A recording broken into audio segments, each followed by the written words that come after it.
This theme for the month is the evolution revolution. And I would like to acknowledge our videographer today, which our viewing audience cannot see, but this is Julian Paul Hernandez, who actually was the first in our community to sign up for the evolution revolution by Neil Donald Walsh, who his famed Conversations with God. And Neil was also in my congregation in San Diego. And San Diego, you know, is a very prolific, populated place. And I had 3,000 people showing up every week, and Neil was one of them. And Neil was a ghostwriter and was making people famous. And he went through a very, very critical time in his life, and he called me.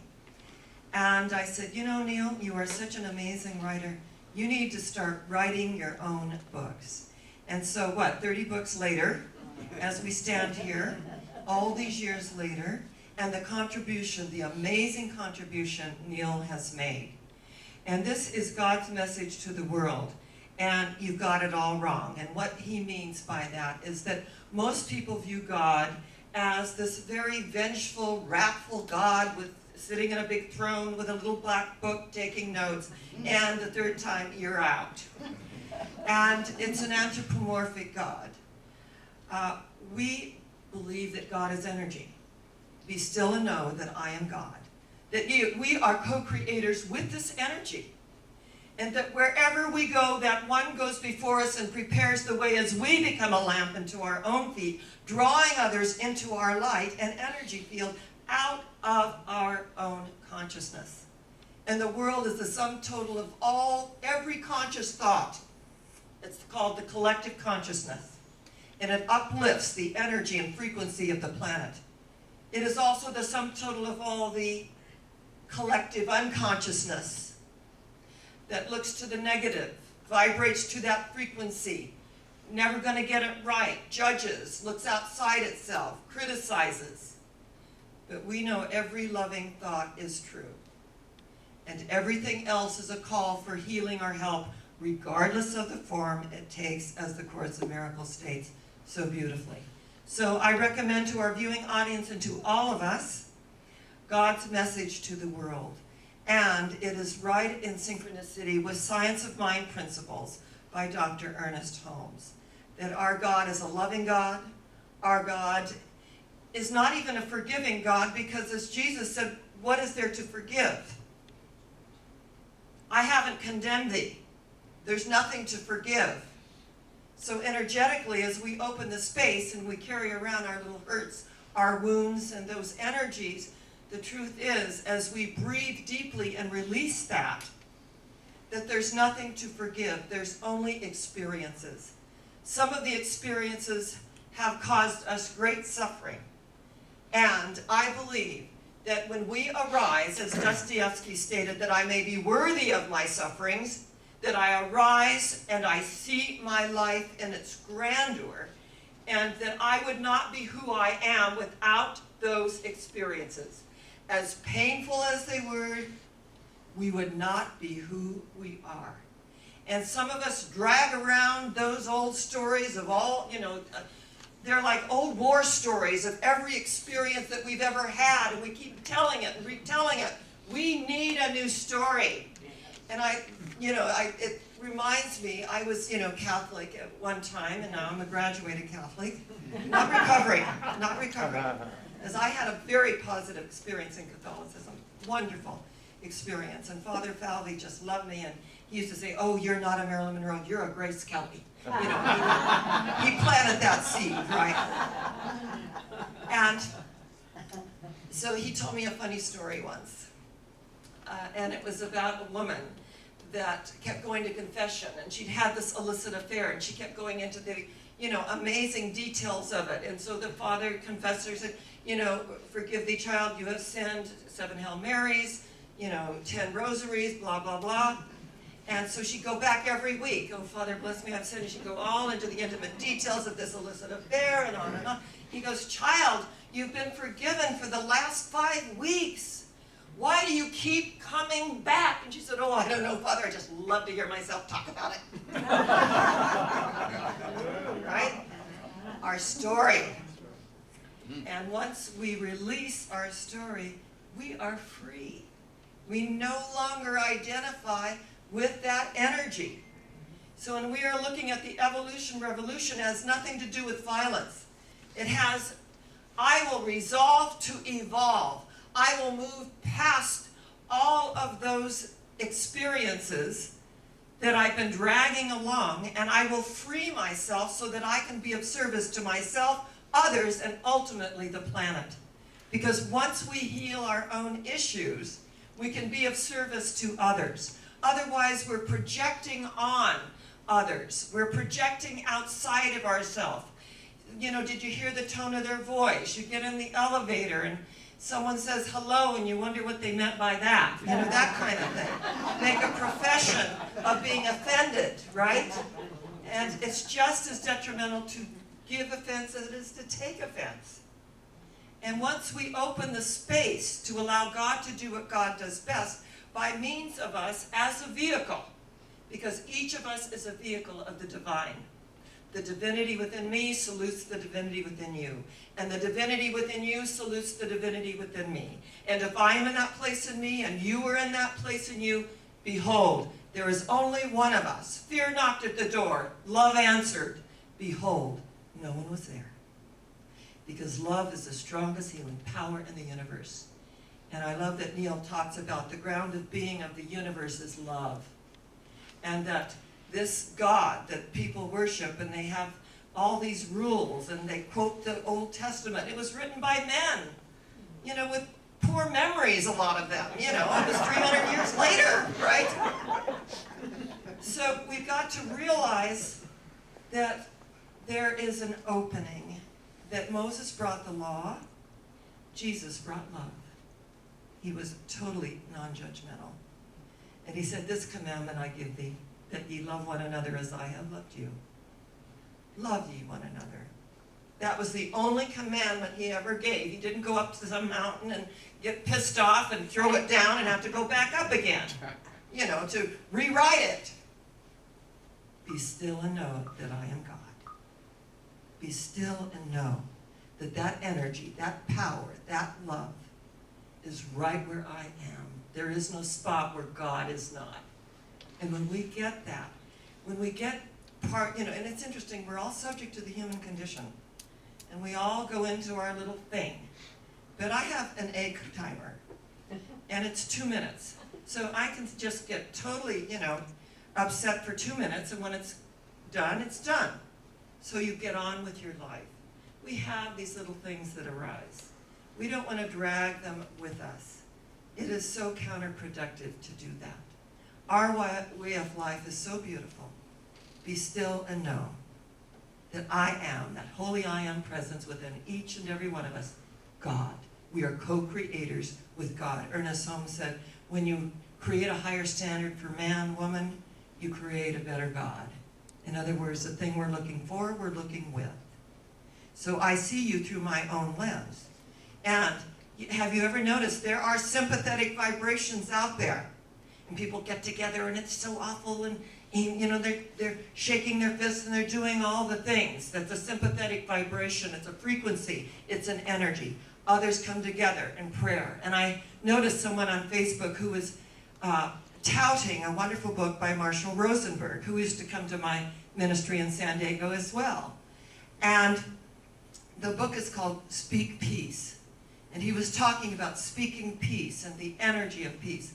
And someone came on and said, yeah, if I'm part of the jihad and I just take a gun and I unload it on you, then what? What? And he said, then, I would have a new opportunity to go within and be totally present in those last moments of my life and pray for the one that had such suffering and felt so unloved that they looked outside themselves to hurt another human being. I thought, what a response. What an amazing response to be totally present to where we are at any given moment. I love the story about the two little monks walking in the forest, and suddenly two tigers appeared, and the one ran and ran and the other went up a tree, and when he ran he came to this great great cliff. And there was no place to go. And he looked down. Guess what? There's a tiger below, and there's a tiger on his tail.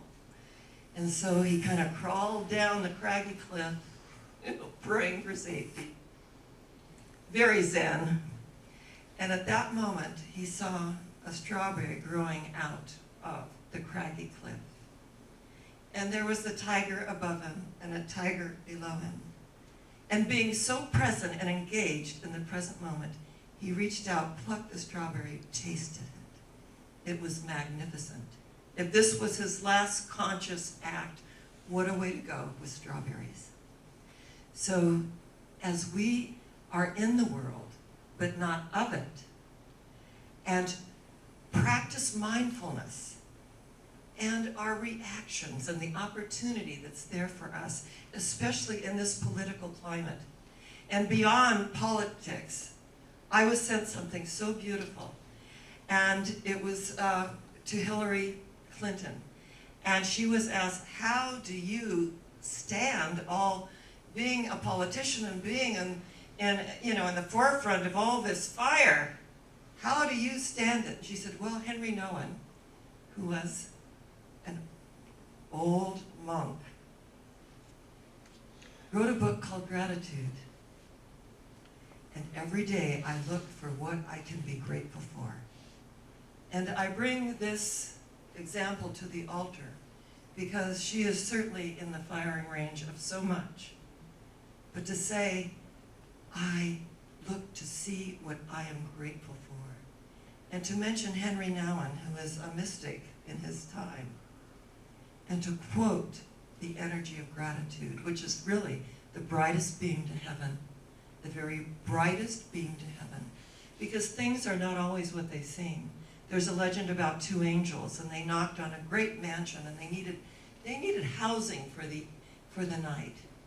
And the footman came, and he went to the great Lord, and the Lord said, put them down in the basement. We have room there. And they went down to the very cold basement, and there was a hole in the wall. And before they slept, the one angel repaired the hole. And the other angel thought that was very strange. They were being so rude and not very hospitable, and certainly not generous for you to fix that hole in the wall. And the first angel, the elder angel, said, things are not always what they seem.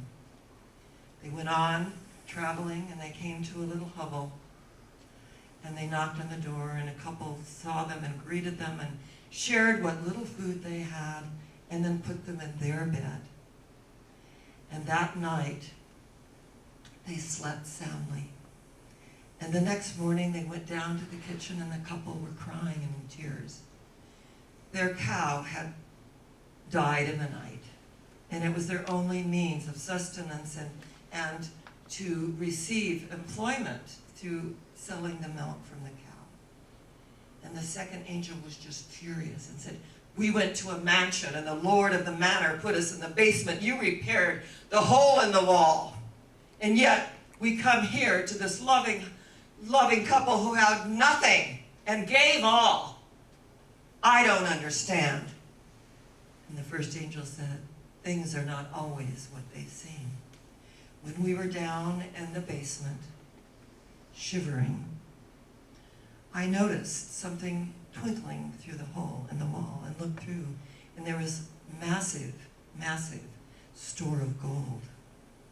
And since the Lord of the manor was so filled with greed, I sealed it up so that he would never find it. And when we went to the couple's home, and we were in bed, the angel of death came and was going to take the wife in the bed, and I offered the cow instead. Things are never what they seem.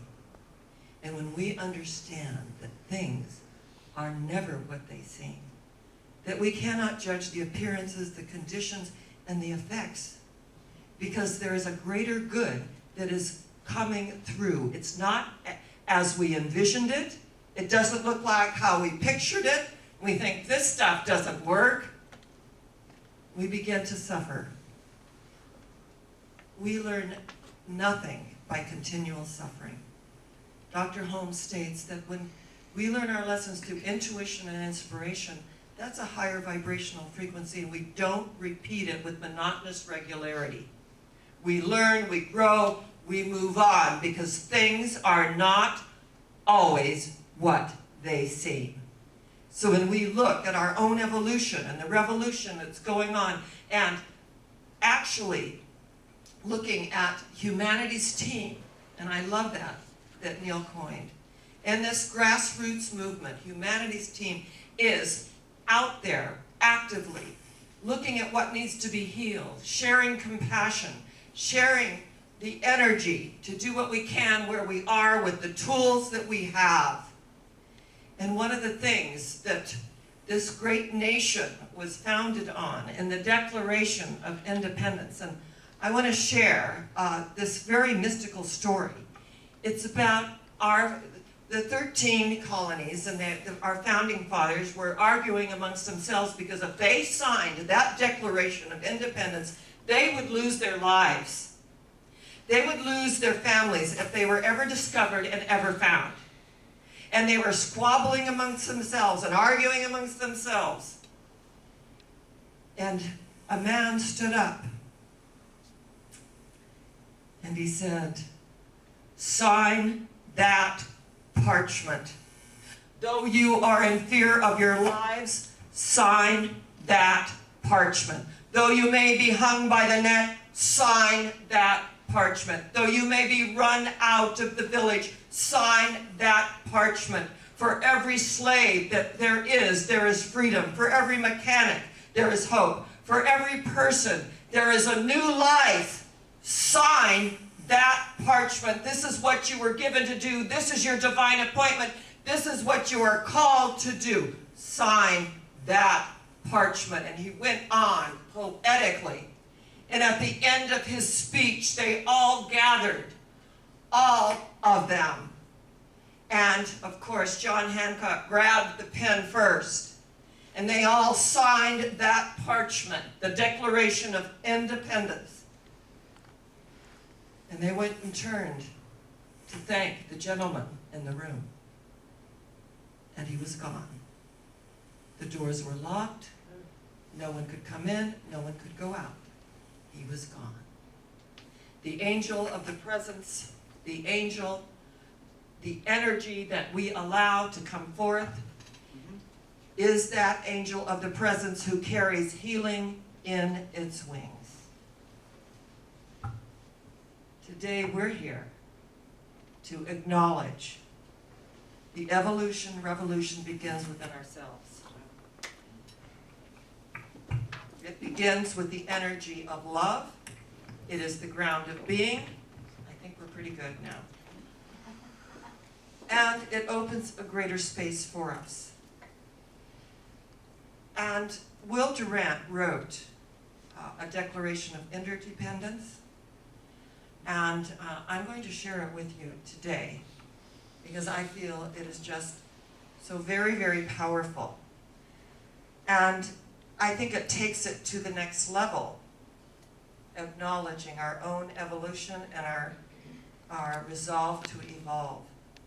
And one of the things that I received a letter from President Obama when I received it was the Call to Service Award. And he said, "Our nation faces the most challenging economic crisis in a lifetime. We will only renew America if we all work together. Individuals, the private sector, and the government must combine efforts to make real and lasting change so that each person has the opportunity to fulfill his or her potential." And I just love this. So I'm going to share with you two things that are very, very special to me. And this is Interdependence Day. And Melanie Bacon took Will Durant's Interdependent Declaration and created this. "We hold these truths to be self-evident, that all life is interconnected and endowed by our Creator with certain inalienable rights and responsibilities, that among these are presence, compassion, and the pursuit of happiness, that to secure these rights and responsibilities, we open our minds and hearts to the needs of others and our own true needs. We hear the sound of the living universe in our ears and add our voices to the song. We live every moment with awareness of the purity and power of existence. And for the support of this declaration, we pledge to each other our love, our breath. For the freedom of the one is the freedom of the all, and the pain of the one is the pain of the all. The breath of the one is the breath of the all, and the breath of the all is the breath of God. In that we live and move and have our being in the presence, in the energy of our oneness, because we are all one, beyond color, race, creed, or sexual orientation. Our God is a God of oneness, and we are guided and directed to go to a higher place. And where are we going? Higher yet. Where? Higher yet. Where? Higher yet. And so it is. God bless you.